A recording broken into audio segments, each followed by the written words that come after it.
lokal, suspendido muli ang klase sa lahat ng pribado at pampublikong paaralan sa buong lalawigan.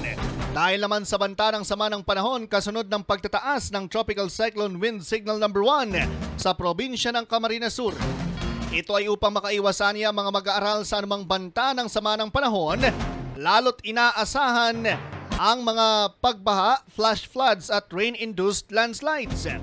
Bukod naman sa elementarya, ilang mga paaralang pangkolehiyo ang nagsuspende na rin ang kanilang pasok sa eskwela at nag-abiso sa mga mag-aaral nito na naninirahan sa mga boarding houses o apartment na humanda sa paglikas anumang oras. Samantala, nagsagawa naman ng forced evacuation ng pamahalang lokal sa loob na at labas ng Rinconada area, lalo na ho sa mga residenteng naninirahan sa low-lying at flood-prone areas. Kabilang na ho mga kaibigan sa lugar na nagsagawa ng paglikas kahapon ang mga bayan ho ng Buhi, Bula, Nabwa, Bato, Minalabak, Pili, Kamaligan at gayon din po ang bayan ng Gainsan.